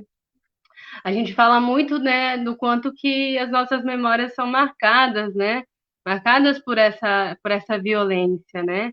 E quanto que ou a gente abraça essa ancestralidade que está em diálogo com a gente, né? Seja no dia a dia, seja um sinal de um beija-flor pousando numa na sua janela e te trazendo uma memória, ou num sonho, né? Ou você abraça essa ancestralidade, ou você morre, né? Eu falo isso com muita tristeza, por justamente ver, né? E sentir, né? A partida de muitos dos nossos, né? Muitos dos nossos, né? Dessa tristeza que assola, né? Os nossos corações, né? Vem disso, né? De muitas vezes, né? A gente está tendo que reviver e reviver essas memórias, né? E é um processo também muito difícil, né? Mas seguimos, né, firmes, né, e no sentido de que a nossa cultura e a nossa memória ela tem que permanecer viva, né? E o meu trabalho ele vem nesse sentido, né, dessas memórias, né, dessas memórias sonhadas, né, principalmente, né? Então, nesse um ano, eu produzi 6 obras, né? E são 8 no total, mas 2 estão em processo, né? Mas para mim foi um ano assim de muita colheita, né? E só gratidão mesmo, né? Por todo esse caminhar, né? E o ensinamento que vem com isso. Porque eu penso muito, né? Que é necessário ter essa representatividade, né? Porque eu vejo muito isso, né? Conversando com a Narandá, conversando com os parentes lá, com o Fábio, Angélica, Jade, né? E a gente fala muito disso, né? Do quanto que quem está lá na frente serve para a gente de inspiração, né? E como que a gente tem por obrigação fazer a manutenção desse caminho para quem está vindo lá atrás também, né? Então, é nesse sentido mesmo, né, da arte enquanto cura e salvação, né, essa arte que salva, né, e que abraça, e que colhe, que acolhe, e que cuida, né, porque eu penso muito nisso, porque eu conheci o trabalho de Dayara, né, e o Jaider vem com Dayara também, e eu sempre falo isso, sabe? O quanto que o trabalho, quantas vezes, né, que eu me peguei, né, é, é, me, me acolhendo, né, em cada obra de Dayara, né, no sentido de ser acolhida, de saber, né, que você não está só, né, que a sua dor ela é compartilhada, de uma força, né, de uma resistência, né, e vem muito disso, né. Eu gostaria, né, que os meus parentes, em especial as crianças, eu falo, e as minhas pinturas, elas têm até agora, né, marcado bastante disso, né, dessa criança, né, dessa criança que precisa ser acolhida e fortalecida, né, na sua identidade, né. Então, o meu trabalho vem nesse sentido mesmo. Nó, nó. Obrigado, Miguela. Que bonito te ouvir contar tudo isso. Muitas iluminações aqui. E vendo seus meninos aí também junto, né? Fiquei até com vontade de comer goiaba agora. Vou ter que ir atrás de uma goiaba. Obrigado pela generosidade de compartilhar sobre esse processo. Vem, Raquel, corre aqui contar pra gente mais um cadinho. Eu acho muito, assim, gosto muito de ficar escutando também os parentes, né, a partir dessas vivências, principalmente do fortalecimento, né, e da resistência que muitos de nós têm feito, né, acredito que para mim a arte tem sido muito isso também. Eu gosto de dizer que eu sou uma artista, pesquisadora, ativista, né? Eu sei que pesquisador ativista já é um termo, né, que já é usado. Eu falei, não, além de pesquisador e ativista, eu sou artista também, né? Vamos dar nomes para as atividades também, para esses modos de ser também, né, através de várias outras linguagens, né, não só a linguagem acadêmica, mas a linguagem que acessa vários grupos, né. Eu vejo que a linguagem acadêmica, as formações, algumas vezes têm essas limitações, né, de atingir outros grupos, mas a arte não, a arte ela é uma linguagem universal, né, então, ou assim deveria ser, né, de uma linguagem que deveria tocar, né, de fato, a quem é espectador, né, ou quem interage com ela de outra forma. Eu faço vários tipos de arte, né? Em algum momento eu digo, essa aqui é uma videoarte, em algum outro momento, essa aqui é uma performance, ou essa aqui agora eu estou trabalhando com pintura, chamei, então se é pintura, é arte visual. Então, assim, cada momento, a partir da linguagem que se usa, né, que se quer comunicar, vai levar determinado nome, mas não deixa de ser arte, né, que vai tocar a partir dessa sensibilidade do olhar ou de outras formas, né, porque a gente sabe que não é só com o olhar que a gente se sente tocado, né, mas de outras formas sensoriais, né, dos nossos sentidos, né? Então eu vejo que a fala, que nem é importante isso que aparenta, né? Que Miguel aqui tu traz sobre o nosso silenciamento, principalmente, né? Também quando ele fala nesse ponto de vista das mulheres, né? Porque querendo ou não, nós somos transpassados a interseccionalidade do ser mulher e ser mulher indígena, né? Porque ser homem indígena ainda tem aquele contato da sociedade, né, principalmente da sociedade branca, com um homem indígena, por exemplo, um cacique, uma outra liderança masculina ou uma figura masculina, né? Agora, quando são as mulheres, a gente ocupa aquele lugar do silêncio muitas vezes, né? Poder falar hoje, nossa, eu sou a terceira geração. Teve a geração, na verdade, quarta geração, porque teve a geração da minha bisavó, que faleceu cedo devido a doenças, né, da malária na Amazônia, que é muito forte ainda hoje, que é que as pessoas adoecem, uma doença que tem remédio, e depois a Covid, né, que a gente sabe. Então, minha bisavó, a mãe da minha avó, a minha avó, que também foi esse silenciamento, a minha mãe, pela opressão de ser mulher doméstica na cidade. Imagina o que é um corpo indígena, de uma mulher indígena subalternizada na cidade, né? Então a gente sabe que as mulheres negras também passam por isso.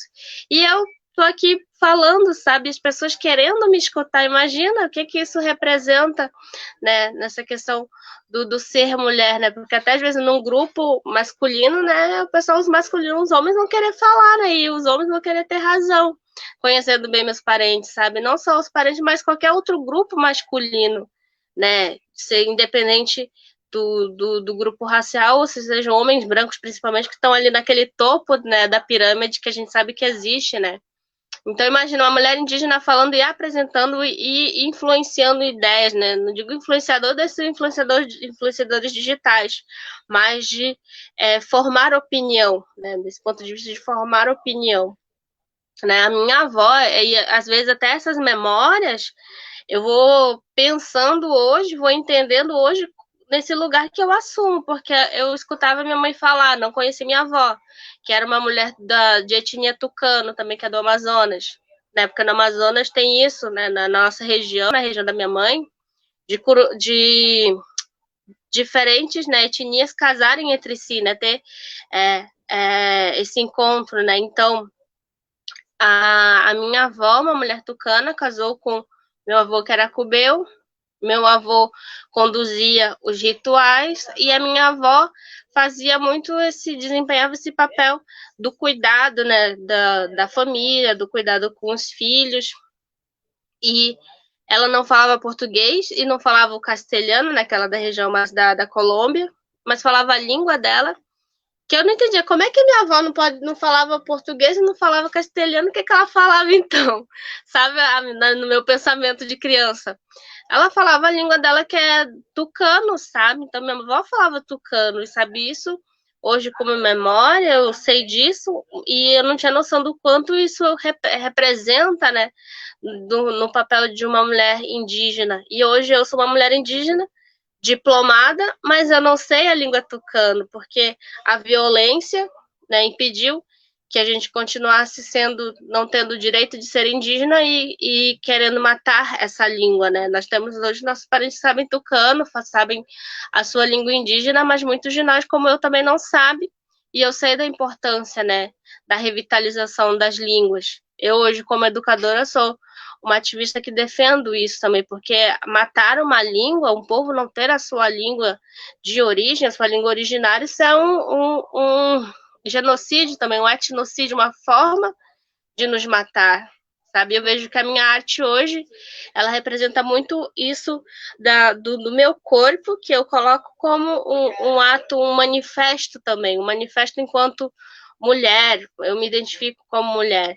E daí, tantas outras opressões em que a minha voz tem uma potência enorme, assim como a voz de qualquer outro parente, né? A Narandá é uma parenta também guarani que eu admiro um monte, porque usa da música, das rimas, do rap para falar sobre a violência contra as mulheres, que nós sabemos que mulheres indígenas nas estatísticas têm sofrido muito, né? Isso é herança colonial, sabe? Então, quando a gente quer falar bonito de decolonização, de descolonização, a gente tem que pensar na gente que ainda está silenciada, sabe? Então, isso é grave, sabe? Então, eu vejo que a minha arte, ela perpassa por isso também.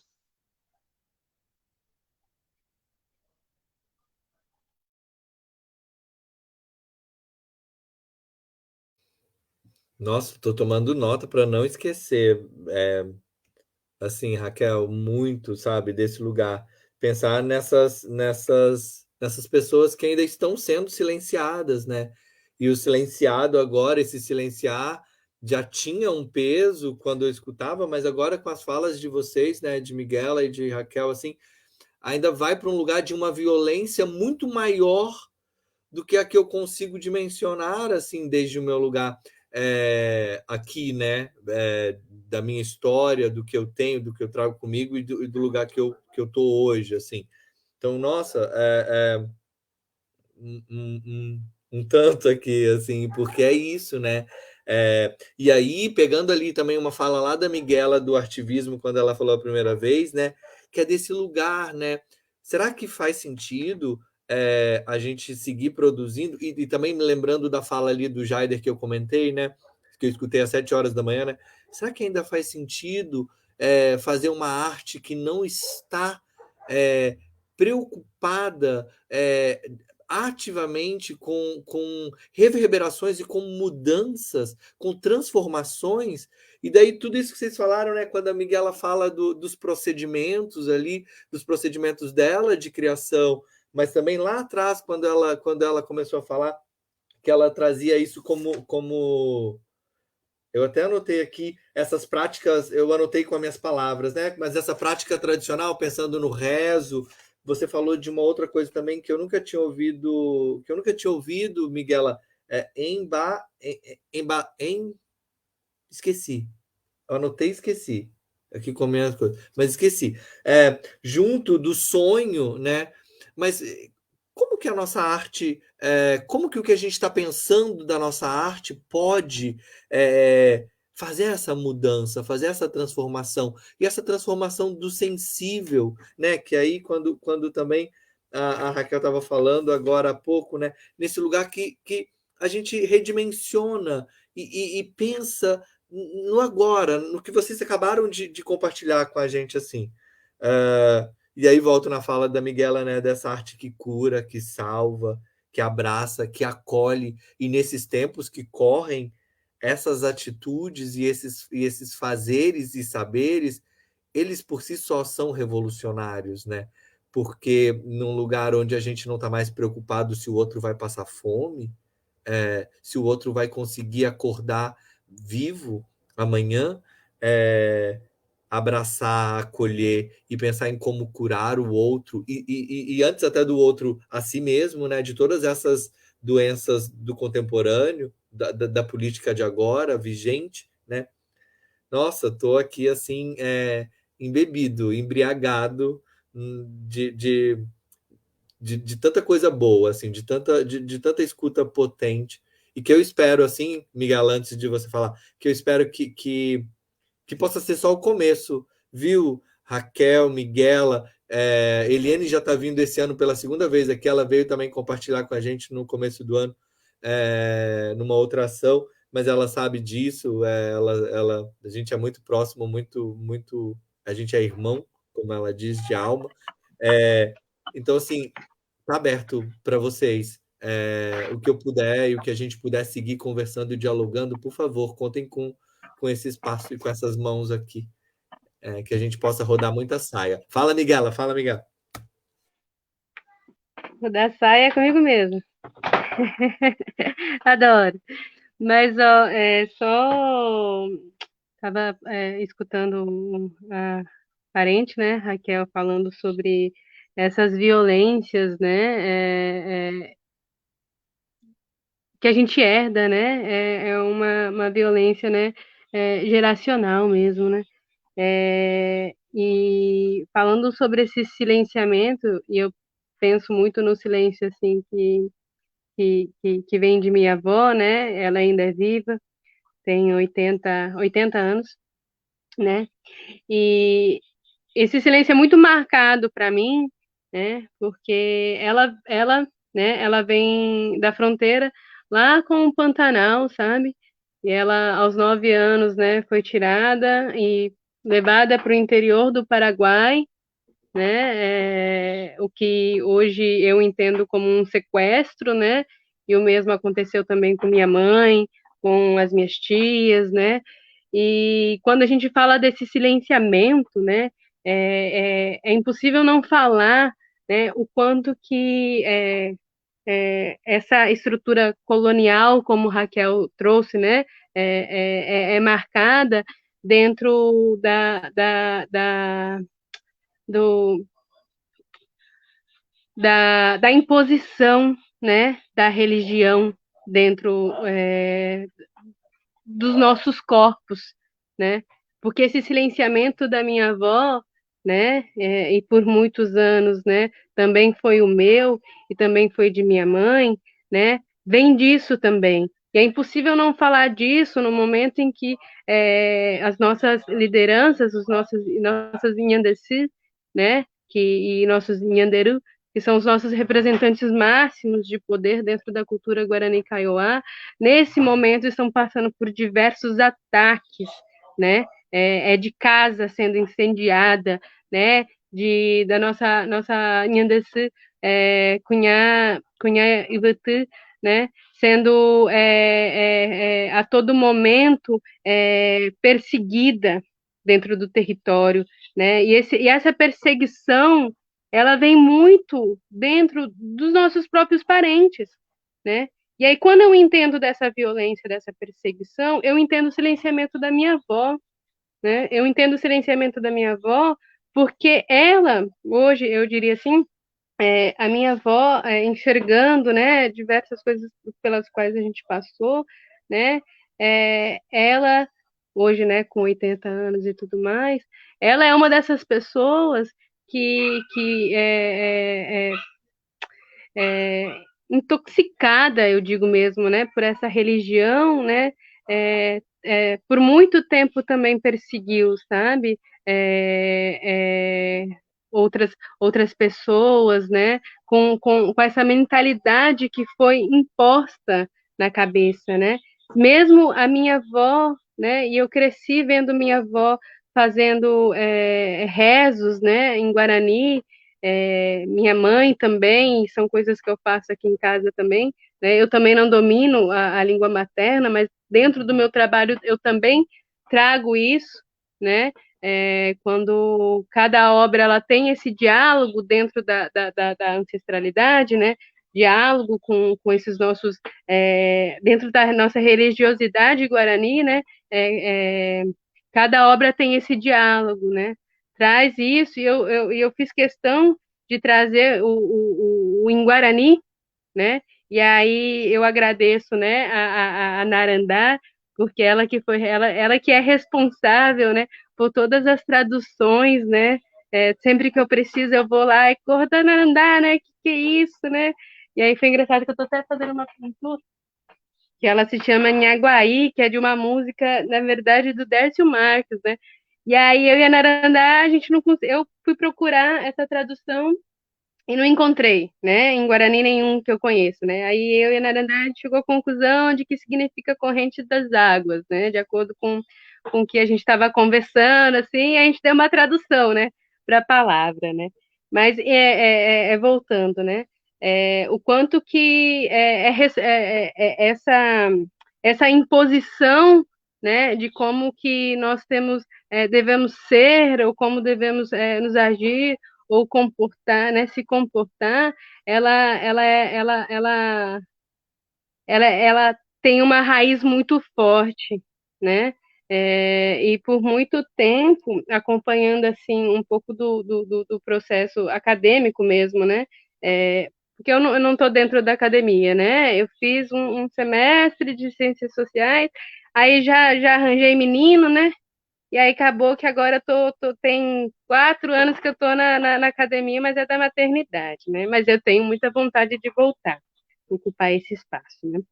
Mas acompanhando assim um pouco do movimento da academia lá na região Cone Sul, do Mato Grosso do Sul, né?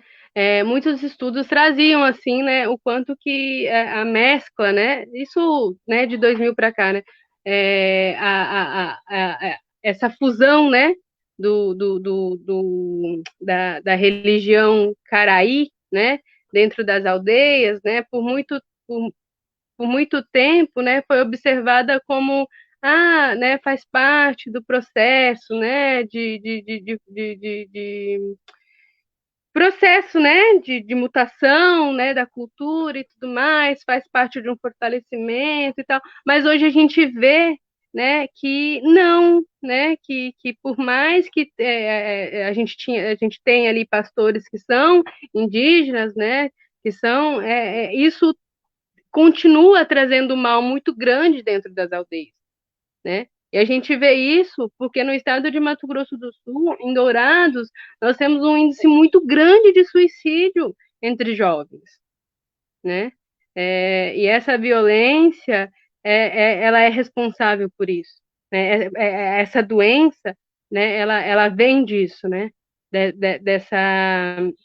De todo esse processo de violência, né? Com os corpos Guarani, né? No nosso território.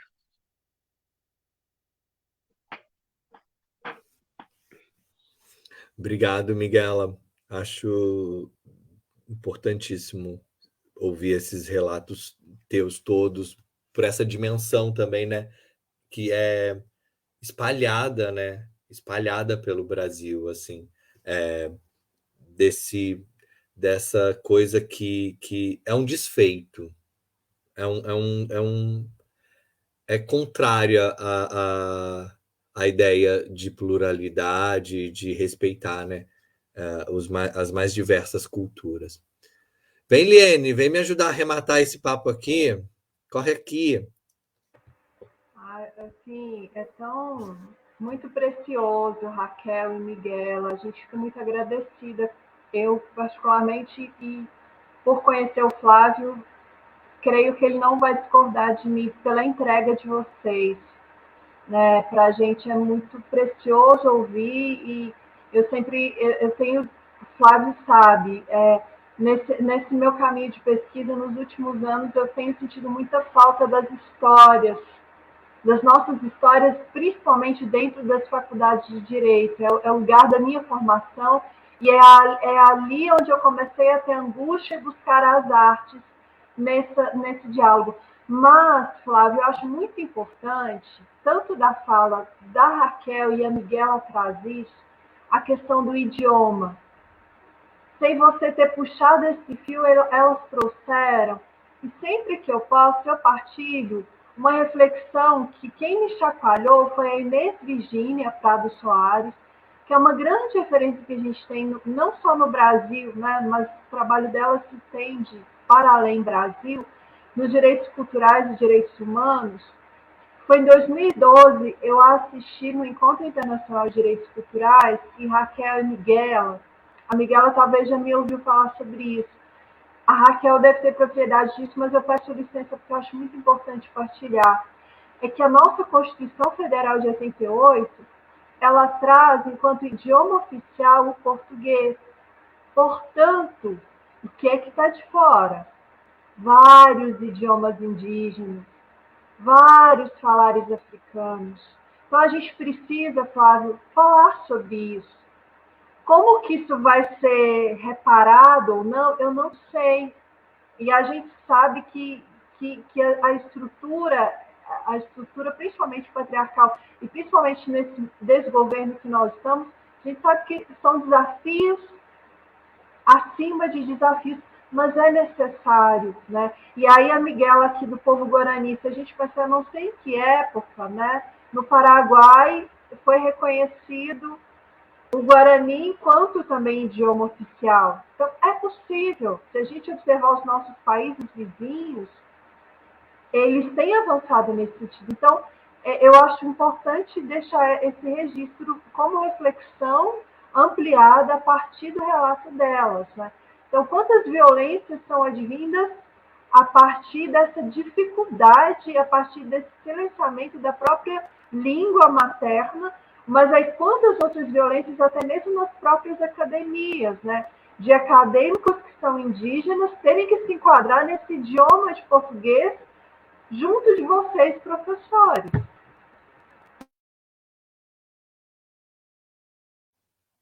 Nossa, Eliane, obrigado por atentar, assim, como você disse, eu concordo, e acho um absurdo, como disse, né, Raquel, né, porque ao matar e ao deixarmos que seja morto um idioma e junto dele toda a cultura que envolve que sustenta é um absurdo. Eu acho que é uma das violências assim é, muito graves na nossa história, nessa ferida que sangra, né?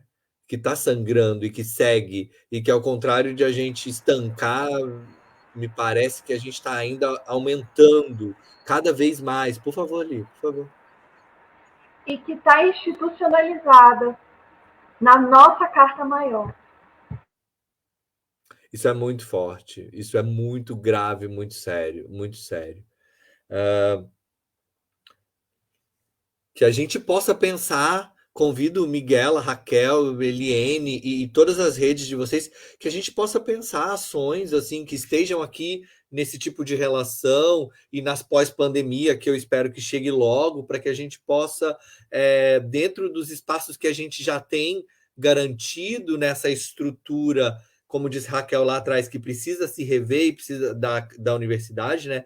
E que precisa se rever seriamente, né? Sair dessa torre de marfim, sair desse claustro privilegiado e quebrar esses muros, essas fronteiras, essas barreiras. Então, que a gente possa se valer já daqueles espaços que a gente tem garantido, inclusive para mostrar a urgência de que outros tantos se abram.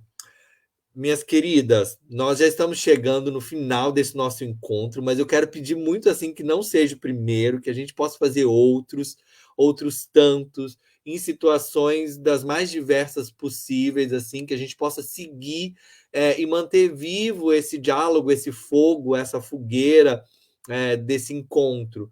Mas antes de encerrar, assim, queria fazer um convite, então, para vocês fazerem aí suas colocações, seus apontamentos, seus pedidos, suas observações, suas correções, né? Estou aqui também para aprender.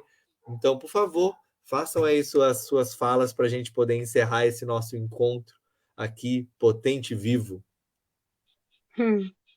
Primeiramente, eu quero agradecer, né, mais uma vez o convite, né, é sempre o falar, né, é sempre um exercício que é importante, né, até para o nosso exercício do sonhar também, né. Eu quero agradecer mesmo a oportunidade de estar aprendendo, agradecer a oportunidade de conhecer Raquel, né, o trabalho, fiquei muito encantada, muito obrigada.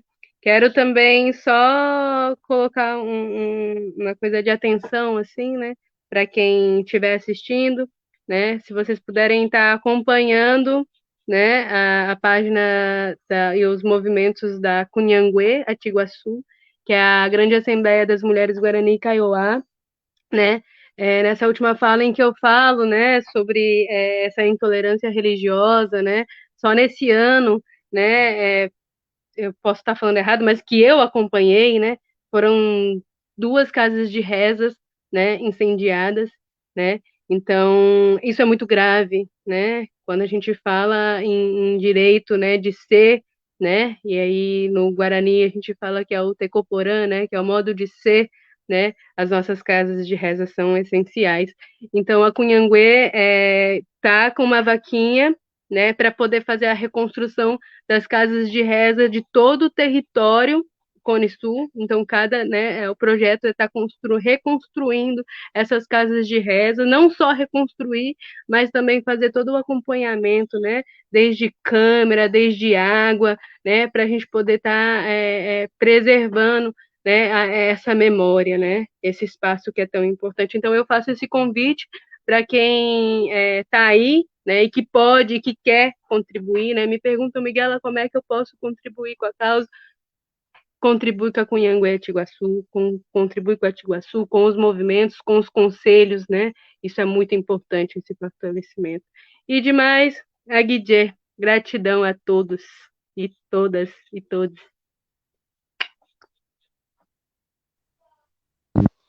Agradecer também, uma honra, né, estar aqui com vocês, Parenta Miguel, Eliane, também Flávio, gratidão mais uma vez também pelo convite. Também convidar, né, as pessoas a seguirem os trabalhos que eu venho fazendo também, Raquel Cubel também em todas as redes, principalmente no Instagram, que é onde eu consigo atualizar mais frequentemente meu trabalho.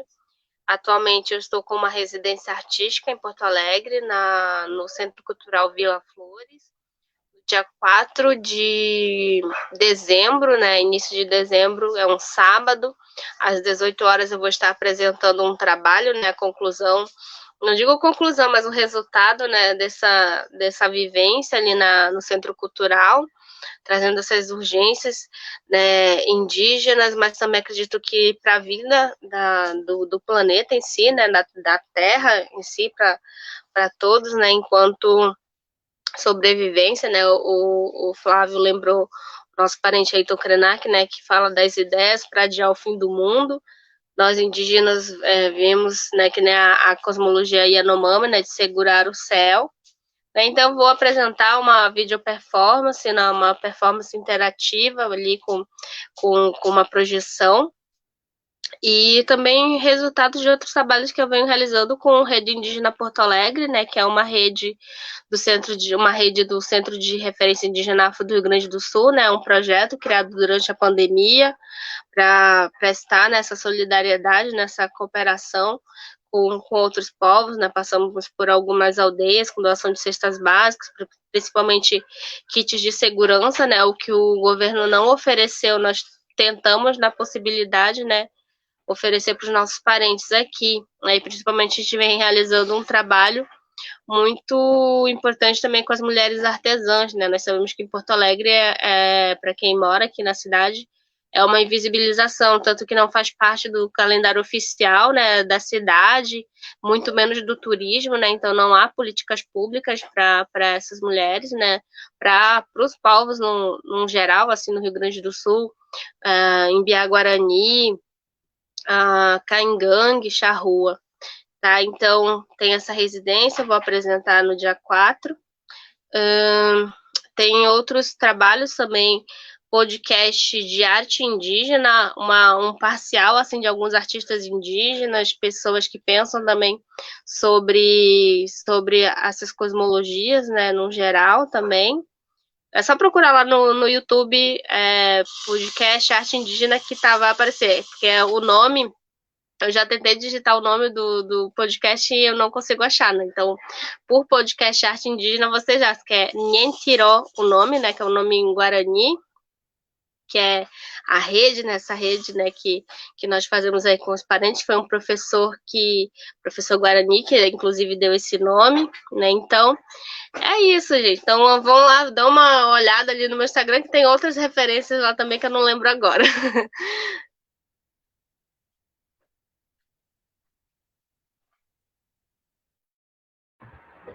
Já estou desejosa para acompanhar seu trabalho. A Miguela querida, já tem um tempinho que a gente tem trocado figurinhas, né? E acaba que a gente se sente tão íntima que eu acho que para quem assiste talvez pode até parecer, pode até pensar que é deselegância da gente, mas a Miguela já está no coração e a gente já tem uma amizade. Então eu fico curiosa, já vou acompanhar mais o seu trabalho, Raquel. Só gratidão, Flávio, agradecer por essa oportunidade. É sempre uma honra estar com a Miguela, e agora que honra, que prazer, Raquel, te ouvir olho no olho aqui. E parabéns, Flávio, por esse trabalho lindo. Desejo muita força, muita luz, muitos e mais caminhos abertos nesse trabalho tão importante. Isso me deixa, traz força de seguir nesse momento que a gente sabe que ainda virão muitos mais desafios. Então, só agradecer por a oportunidade de estar aqui com vocês. Oxi, e eu agradeço, assim, com o meu mais profundo e caloroso, e muito feliz, assim, obrigado, obrigado, obrigado. Eu realmente espero que a gente possa seguir conversando e encontrando e produzindo mais fôlego para as caminhadas. Espero que vocês estejam tão nutridas quanto eu estou e tão feliz quanto eu estou, assim, de poder escutá-las. Antes de terminar, eu queria lembrar, né, mais uma vez, que eu não faço isso aqui sozinho. Esse projeto, então, que está aí acontecendo desde agosto, tem aqui comigo, aqui na plataforma, o Jean Marcelo Lopes, que é bolsista do projeto, e lá no Facebook está também a Jéssica da Silva, que também é bolsista no projeto, e que está lá acompanhando os comentários e mandando e nos dando retorno aqui da transmissão. Esse projeto recebeu um financiamento dentro da Universidade Federal de Santa Maria, é um projeto de extensão, e a gente vai seguindo aí, buscando mais elos, mais encontros, mais encruzilhadas, para que a gente possa seguir fazendo e valorizando cada vez mais esses saberes e fazeres, né, que sustentam e que construíram essa noção de Brasil pluriverso, pluricultural, diverso, enorme, continental, e que a gente ainda tem coisa para descobrir. Não é Brasil afora, a gente tem que ir Brasil adentro para ir conhecendo, valorizando, reconhecendo e trazendo cada vez mais esses saberes para o lugar onde eles merecem, o lugar dos saberes, das referências, né? E que possam ser conhecidos cada vez mais por todas e todos no mundo. Muito, muito, muito obrigado. Fico aqui, assim, muito feliz. Eu não falei, Lia, e você não comentou. A Eliane está ali atrás com 2 obras do Jaider, que ela botou ali decorando o cenário dela, que ela tem usado também nas lives que ela tem feito, e que ela sempre me mostra e ela sempre me lembra dessas imagens lindas, desses trabalhos lindos e potentes.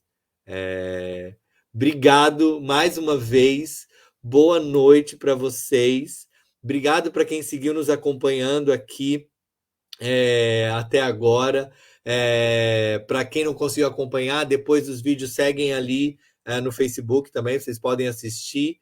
A gente vai fazer uma pausa agora em dezembro, mas em janeiro nós estamos de volta para finalizar. No dia 5 de janeiro, nós vamos ter a presença do Babadiba de Iemonjá, de Porto Alegre, e do Mestre Guto, lá da Africanamente Escola de Capoeira Angola, e também Ponto Cultural, que são parceiros já de longa data dos nossos eventos aqui na UFSM.